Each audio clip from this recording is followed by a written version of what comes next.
Hello दोस्तों, एक नए वीडियो में आपका स्वागत है। आज की मूवी है द क्रिएटर। ये मूवी 2023 में आई एक science fiction action drama movie है। भविष्य में इंसानों ने एआई रोबोट बनाना शुरू कर दिया है जिसे वो सैमुलेंट या सिम्स कहते हैं। वो रोजमर्रा की जिंदगी का हिस्सा बन गए हैं। लोग अपनी मर्जी से चेहरे को स्कैन करके रोबोट पे बनवाने की भी इच्छा रखते हैं। सिम्स केवल कर्मचारी नहीं है बल्कि वो खेल भी खेलते हैं और कानून भी चलाते हैं। 2055 में सरकार द्वारा बनाए गए सिम्स के कारण लॉस एंजलिस में एक परमाणु हथियार में विस्फोट हो गया था जिसमें लगभग 10 लाख लोग भस्म हो गए थे।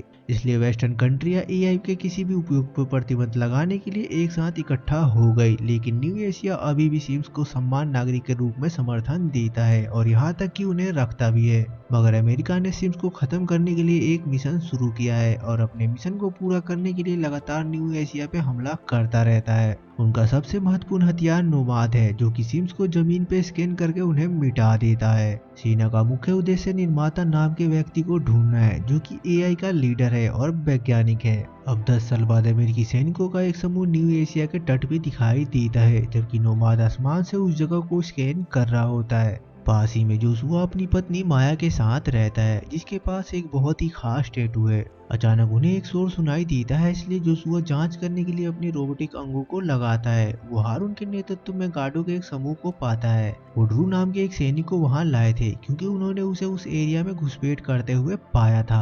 एक सिम ड्रू को पीटता है ताकि वो बोले लेकिन ड्रू एक भी शब्द नहीं बोलता और नोमाद उनके करीब आ रहा था। इसलिए समूह तय करता है कि अब यहाँ से जाने और नया ठिकाना ढूंढने का समय आ गया है। इसलिए हारून का समूह नाव को तैयार करने के लिए दौड़ पड़ता है जबकि माया सामान पैक करने लगती है। एक बार जब जासुआ अकेला होता है तो ड्रू को और टाइम ना देने के लिए डांटता है। इससे पता चलता है कि वो भी एक गुप्त मिशन पे एक अमेरिकी सैनिक है और उसने माया से इसलिए शादी की क्योंकि वो निर्माता की बेटी है। जैसे ही सिम सैनिक अमेरिकी सैनिक से मिलते हैं वहाँ गोलीबारी शुरू हो जाती है। जोशुआ ड्रू को रेडियो पकड़ लेता है और कमांडर को मिशन रोकने के लिए कहता है क्योंकि उनके पास निर्माता नहीं है। ये बात माया सुन लेती है और परेशान हो जाती है कि जोशुआ ने अपने वादे के मुताबिक सेना नहीं छोड़ा है और अपना बंदूक तान देती है। लेकिन सैनिक वहां आ जाते हैं और उसे बाहर खींच लेते हैं। माया भाग जाती है और नाव पे सिम में शामिल हो जाती है लेकिन उसी समय नोवाद एक मिसाइल छोड़ता है जो उन सभी को मार देती है। 5 साल बाद वापिस जोशुआ अमेरिका में अपनी जिंदगी जीने की कोशिश करता है और अपने पीटीएसडी के लिए बहुत सारी दवाइयां लेता रहता है और लगातार चिकित्सक को दिखाता है जो कि ये जानने के लिए झूठ पकड़ने वाली मशीन का उपयोग करता है कि कहीं वो कोई जानकारी तो नहीं छुपा रहा। वो ग्राउंड जीरो पे सफाई कर्मचारी की नौकरी करता है और एक दोपहर उसे और उसके साथी को एक रोबोट मिलता है जो कि अचानक जीवित हो जाता है। वो दया की भीख मांगते हुए अपने सभी अंगों को हिलाता है। साथ काम करने वाली ये देख के घबरा जाती है कि ये कितना असली लगता है लेकिन जोशुआ तुरंत उसे बंद कर देता है और अपने साथी को याद दिलाता है कि वो सिर्फ मशीन है जिसमें कोई भावनाएं नहीं होती। उन्हें जो भी रोबोट मिलता है उन्हें नष्ट कर दिया जाता है। कुछ टाइम बाद घर पे जोशुआ माया की वीडियो को देखता है और उस समय को याद करता है जब उसने उसके रोबोटिक अंगों को बनाया था। वो बात करते हैं कि जिस दिन एलए में परमाणु हमला हुआ था तो उसने अपने ये अंग खो दिए थे और अपना परिवार भी खो दिया था। उसके बाद वो तैरने के लिए चला जाता है। तभी अचानक जनरल एंड्रू और कर्नल हॉवेल उसके पास आते हैं जो चाहते थे कि वो एक मिशन में उनकी मदद करे। जिन्हें पता चला है कि निर्माता ने एक सुपर हथियार विकसित किया है जो कि नोमाद को नष्ट कर सकता है और उस जहाज के बिना यूएसए युद्ध हार जाएगा। जोशुआ एकमात्र आदमी है जो कि उनके लैब के लेआउट को जानता है इसलिए उसे उस सुपर हथियार को नष्ट करने के लिए एक टीम को लीड करना होगा। पहले तो जोशुआ मना कर देता है और कहता है अगर उन्होंने उसके पिछले मिशन को खराब नहीं किया होता तो आज वो इस स्थिति में नहीं होते और याद दिलाता है कि उन्होंने उसकी पत्नी को भी मार डाला। हालांकि वो अपना मन तुरंत बदल लेता है क्योंकि हावेल उसे एक होलोग्राफिक वीडियो दिखाती है जिससे पता चलता है कि माया भी जीवित है और सुपर हथियार बनाने में काम कर रही है। आधी रात में जोशुआ हावेल की टीम में शामिल हो जाता है और वो न्यू एशिया के लिए उड़ान भरते हैं। नोवाद के स्कैन करने के बाद टीम एक मैदान में उतरती है और जोशुआ उन्हें लैब की दिशा में ले जाता है लेकिन पता चलता है कि उन्होंने उसके ऊपर एक गांव बसाया है। सैनिक आक्रमण करने का निर्णय लेते हैं और वहां के लोगों को घुटने पे बैठा के उनसे पूछताछ करना शुरू कर देते हैं। मैकब्राइड एक बच्चे के कुत्ते को गोली मारने की धमकी देता है जिससे छोटी लड़की रोने लगती है और अपना हाथ हिलाने लगती है। जोशुआ को एहसास एहसास होता है कि वो एक छोटी मूर्ति की ओर इशारा कर रही है और जब वो मूर्ति को घुमाता है तो लैब का दरवाजा खुल जाता है। मैकब्राइड और ब्रैडबेरी बाहर ही रहते हैं और बाकी टीम लैब के अंदर जाती है, जहां वो एक लंबे गलियारे से गुजरते हैं और सभी टेक्नीशियन को गोली मार देते हैं। जोशुआ सिक्योरिटी कैमरे की जांच करता है और देखता है कि माया भी आसपास होनी चाहिए। टीम और अधिक वैज्ञानिकों को गोली मारती जाती है, लेकिन इस बार काम करने वाले बुलेट प्रूफ दरवाजे को बंद कर देते हैं। जोशुआ बताता है कि लोग को केवल चेहरे की पहचान से ही खोला जा सकता है, इसलिए सैनिकों में से एक टेक्नीशियन का चेहरा निकालने के लिए चाकू निकाल लेता है। इस बीच ब्रैडबेरी पुलिस को आते देखती है, इसलिए आत्मसमर्पण करने से पहले कुछ मिसाइल छोड़ देती है। पुलिस उसे गिरफ्तार करने की कोशिश करती है, लेकिन उसी समय ब्रैडबेरी का मिसाइल गिरता है और तुरंत सभी सिम्स को मार देता है। जल्दी और पुलिस आ जाती है और उस पे गोलियां चलाती है, इसलिए उसे छुपना पड़ता है। टीम लैब में आगे जाने में सफल हो जाती है और उन्हें एक तिजोरी मिलती है जिसे एक्सेस करने के लिए हैक करने की आवश्यकता होती है। सिपली और जोशुआ इस पे काम करने के लिए रुकते हैं, जबकि दूसरे आने वाले गार्डों से लड़ते हैं। हालांकि जल्दी वो अपने आदमियों को खोने लगते हैं, इसलिए सिपली उनकी मदद करने के लिए जाता है। जब कंप्यूटर लॉक हैक कर लेता है तो जोशुआ तिजोरी खोल के अंदर जाता है। तभी उसे एक सोफे पे एक बच्चा मिलता है जो कि टीवी देख रहा था। जोशुआ ये देख के हैरान हो जाता है, क्योंकि बच्चा एक सिम है जो कि पहले कभी नहीं बनाया गया।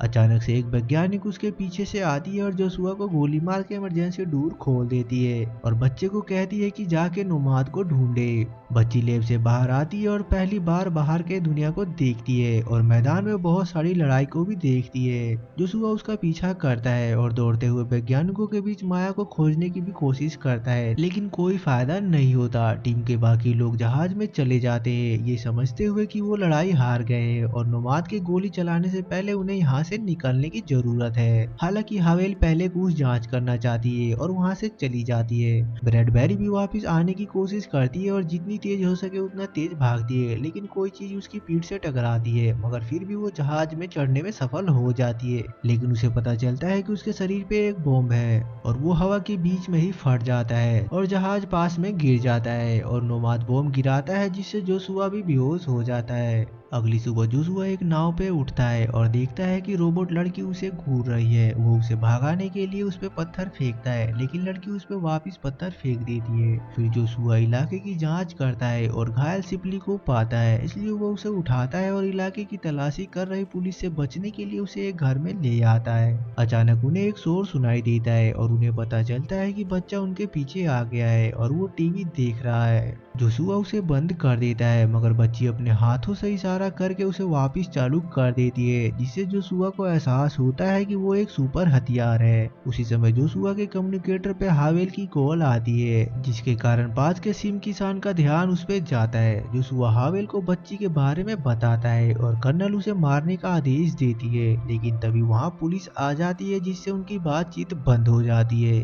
उसे तुरंत गिरफ्तार कर लिया जाता है और वहाँ पहले से ही मैकब्राइड और ऑफिसर बुई थे। अब जोशुआ बच्चे को गोली मारने में झिझकता है और जब वो देखता है कि लड़की माया का टैटू बना रही है तो वो अपनी बंदूक नीचे रख देता है। तभी वहाँ वो किसान आता है जो बच्ची की रक्षा करने का वादा करता है, मगर जोशुआ का ट्रांसलेटर सिम के प्लान के बारे में बता देता है, इसलिए वो तुरंत उसे गोली मार देता है, जिससे किसान की मौत हो जाती है और पुलिस को उसकी लोकेशन का पता चल जाता है। फिर जोशुआ बच्ची से पूछता है कि वो माया को कहाँ ढूंढ सकता है और बच्ची कहती है कि वो डियान डैंग में है। उसी समय पुलिस घर को घेर लेती है और गोली चलाने लगती है, इसलिए जोशुआ सिपली और बच्ची को किसान के ट्रक में ले जाता है। जब पुलिस उस पर ग्रेनेड फेंकती है तो कुत्ता उसे पकड़ लेता है और वापस बाहर ले जाता है और सभी पुलिस वालों को उड़ा देता है और उन पे भोंकता है। फिर लड़की अपनी शक्तियों से ट्रक को चालू कर देती है, इससे वो लोग वहाँ से भाग जाते हैं। इस बीच मैकब्राइड और हावेल मिल के बुई को मार देते हैं और बैन पे कब्जा कर लेते हैं, जिसे घुमा के वो जोशुआ की तलाश करने के लिए निकल पड़ते हैं। कुछ समय बाद सिपली जोशुआ पे गन तान के उसे हॉस्पिटल ले जाने के लिए कहता है, लेकिन जोशुआ समझाता है कि वो अमेरिकी बेस से बहुत दूर है और वो उसे एक दोस्त के पास ले जाएगा।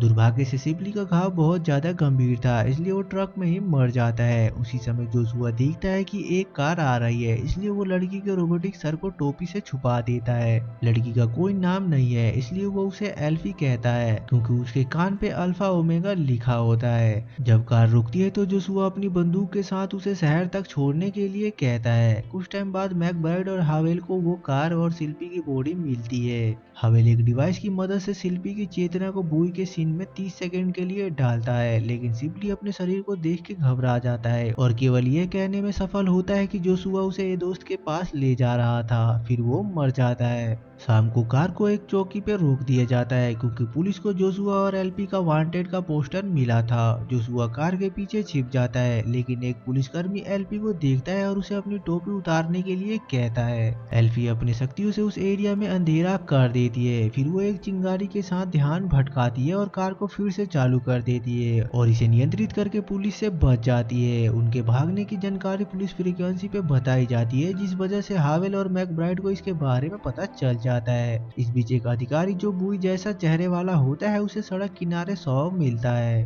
बाद में शहर में जोशुआ एल्फी से पूछता है कि डियांग डोंग कहाँ है, लेकिन एल्फी कुछ भी नहीं बोलती। उसी समय पुलिस वहां आ जाती है, इसलिए जोशुआ एल्फी को लेकर ट्रेन में चला जाता है। जोशुआ एक महिला को देखता है जो बिल्कुल माया की तरह दिखती है, लेकिन वो सिम थी जो माया का दान किया हुआ चेहरा पहनी हुई थी। यात्रा के दौरान एल्फी कई अस्तित्व संबंधी सवाल पूछती है, इसलिए जोशुआ बताता है कि अच्छे लोग स्वर्ग जाते हैं और उसे नहीं लगता कि वो इतना अच्छा है, और एल्फी को भी यही लगता है कि वो स्वर्ग नहीं जा सकती क्योंकि वो इंसान नहीं है। उसके सो जाने के बाद जोशुआ उस दिन के बारे में सोचता है जब ड्रीक ने जानकारी इकट्ठा करने के लिए माया से शादी करने का मिशन दिया था। उन्होंने उसे शादी की एक अंगूठी भी दी थी जिसके अंदर एक ट्रैकर था।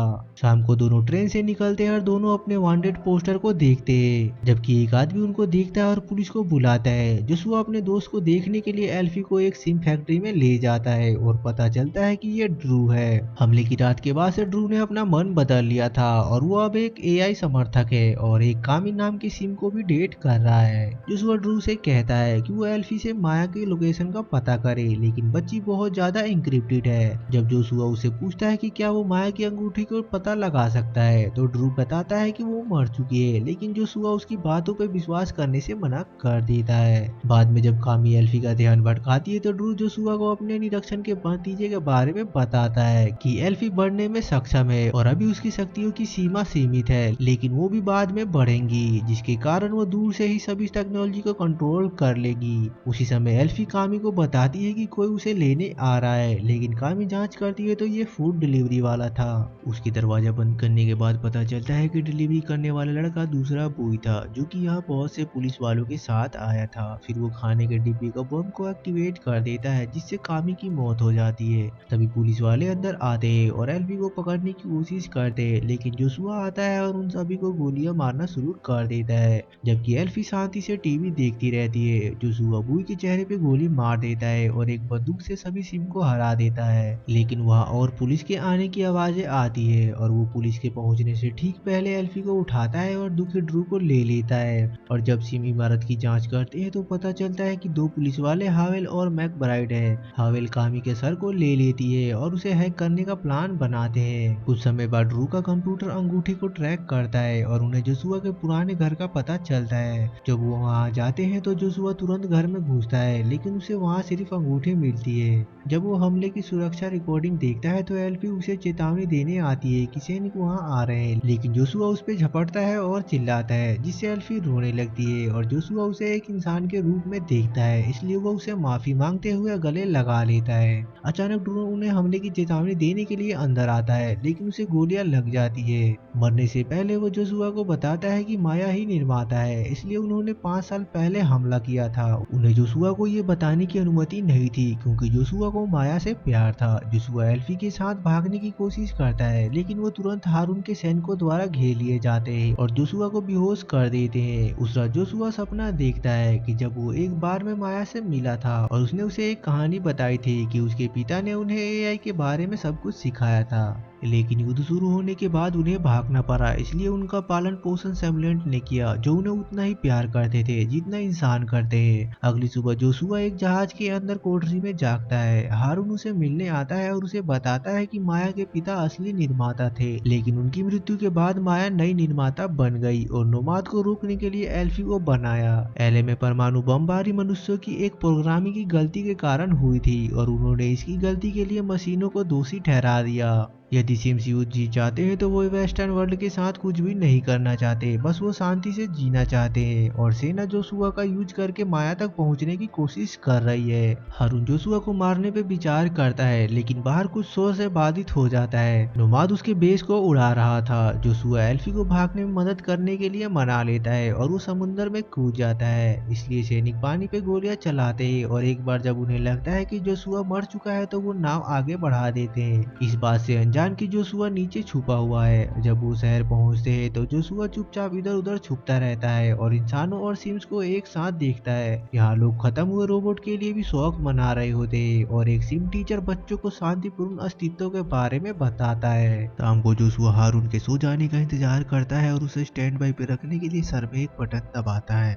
फिर जोशुआ एक नाव पे एल्पाई के साथ भागने की कोशिश करता है, लेकिन उसी समय एक अलार्म अमेरिकियों के आने की घोषणा करता है। एक बड़ा सा टैंक इमारतों को नष्ट करना और मिसाइलें दागना शुरू कर देता है। ये देखने के बाद एल्पाई जोशुआ को छोड़ देती है, क्योंकि वो अपने लोगों की मदद करना चाहती है। वहाँ घमासान युद्ध होता है और दोनों तरफ से कई लोग मारे जाते हैं। हावेल पुल के रास्ते से एक रोबोट भेजती है, जो कि सैनिकों को मारने के लिए ब्लास्ट हो जाता है। फिर हावेल चलता फिरता बॉम्ब भेजती है, लेकिन इस बार एल्फी उसे रोक देती है और शक्तियों का यूज करके उसे बंद कर देती है। दुर्भाग्य से मैकब्राइड वहां आता है और एल्फी को गोली मार देता है, इसलिए क्रोधित जोशुआ उसे मारने के लिए कूद पड़ता है। एल्फी को बेहोश होने पे बॉम्ब फिर से एक्टिवेट हो जाता है, इसलिए पुल नष्ट होने से पहले जोशुआ बच्ची के साथ वहां से भाग जाता है। अब हारून बच्ची को ठीक करने के लिए निर्माता के पास ले जाने के लिए मान जाता है, जबकि दूसरे लड़ते रहते हैं। वहां से कुछ दूर पे हावेल जानकारी इकट्ठा करने के लिए कामी को एक्टिवेट करती है और उसे दोबारा मार देती है। यात्रा के दौरान हारून खुलासा करता है कि माया ने हमले से कुछ दिन पहले ही एल्पाई को खत्म कर दिया था और उसे बनाने के लिए अपने भ्रूण को स्कैन किया था, जिसका अर्थ है कि एल्पाई जोशुआ की मृत बच्ची की कॉपी है।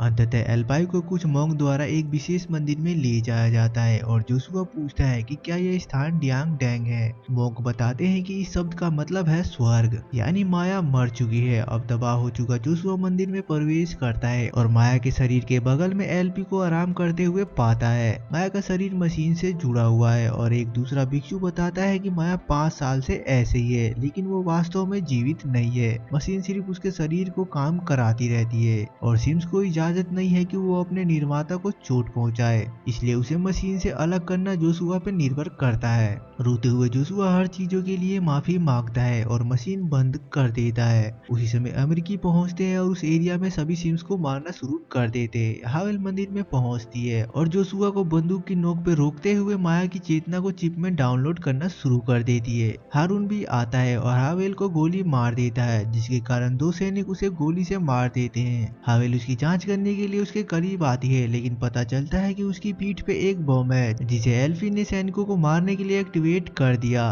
फिर हारून खड़ा होता है और जोशुआ को नोमाद को खत्म करने के लिए कहता है, इसलिए जोशुआ एल्फी और माया की चिप के साथ चला जाता है। दुर्भाग्य से वो अमेरिकियों को मिल जाते हैं, जो उन्हें ले जाने से पहले अलग कर देते हैं, जबकि नोमाद उस एरिया को उड़ा देता है। बाद में एलए बेस पे एंड्रू जोशुआ से कहता है कि एल्फी को मार दे, क्योंकि वो उससे कोई जानकारी इकट्ठा नहीं कर सकते थे। जोशुआ करीब आता है और एल्फी को कुछ फुसफुसाता है, जिससे वो बंद हो जाती है। मशीन पे उसका नब्ज को गिरते हुए देख के एंड्रू मान लेता है कि वो मर चुकी है। बाद में जोशुआ एल्फी को भस्म में ले जाता है, लेकिन वहां जाते समय एल्फी जाग जाती है। जोशुआ ने सिर्फ उसे स्टैंड बाय मोड पे आने के लिए कहा था। लड़की अपनी शक्तियों का उपयोग गाड़ी का एक्सीडेंट करने और सड़क को ब्लॉक करने के लिए करती है, जिससे जोशुआ को उसे बाहर निकालने का और भगाने का मौका मिल जाता है। दोनों स्पेस पोर्ट की ओर भागते हैं, जहां एल्पाई अपनी शक्तियों का यूज करके बोर्डिंग मशीन को उन्हें आगे जाने देने के लिए करती है। जैसे ही वो जहाज से भागते हैं, एंड्रू पायलट को उन्हें वापस लाने के लिए आदेश भेजता है। हालांकि एल्पाई फिर से अपनी शक्तियों का यूज करती है और जहाज को नोमाद की ओर ले जाती है।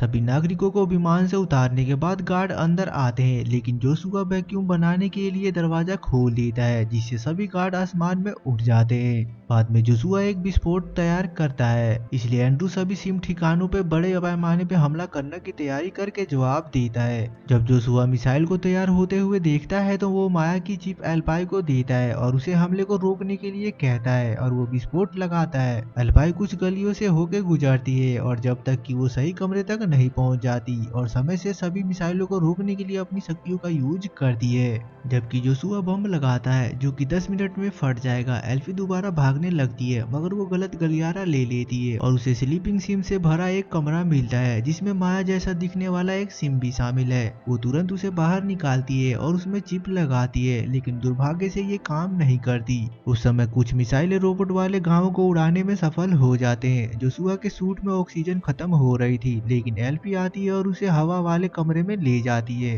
फिर वो स्कोप पोड को तैयार करती है। क्रोधित एंड्रू अपना आखिरी हथियार रिलीज करता है। ये एक विशाल ऑक्टोपस जैसा रोबोट है जो कि एल्फी को पकड़ लेता है। जोशुआ तुरंत स्केप पोड को बंद कर देता है, जिससे दरवाजा रोबोट के जाल को काट देता है, जिससे एल्फी मुक्त हो जाती है। जैसे ही एंड्रू एक और बड़े हमले के लिए तैयारी करता है, रोबोट जोशुआ को पकड़ लेता है, लेकिन एल्फी अपनी शक्तियों का उपयोग करके जोशुआ को नीचे लाती है। हमले के दौरान पोड का दरवाजा टूट गया था, इसलिए जब दोनों इसमें संघर्ष करते हैं तो बॉम्ब फट जाता है। जैसे ही नोमाद फटना शुरू हो जाता है, हमले को रद्द कर दिया जाता है और मिसाइल बिना फटे जमीन पे गिर जाता है। अब ज्यादा समय न होने पे जोशुआ पोर्ट रिलीज करने के लिए पहले एल्फी से कहता है कि वो उसे स्वर्ग में मिलेगा। फिर जोशुआ अपने अंत का इंतजार करते हुए बाहर चला जाता है और पता चलता है कि माया का सिम काम कर रहा है और दोनों एक दूसरे की ओर दौड़ते हैं और किस करते हैं, इससे पहले कि विस्फोट हो और उन दोनों की मौत हो जाए। एल्फी की पोर्ट सुरक्षित रूप से जमीन पे उतरती है और वो सैमुलेंट के सेलिब्रेशन में शामिल होती है, जो कि अब आजाद हो चुके हैं। यहाँ मूवी खत्म होती है, तो लाइक और सब्सक्राइब करना ना भूले।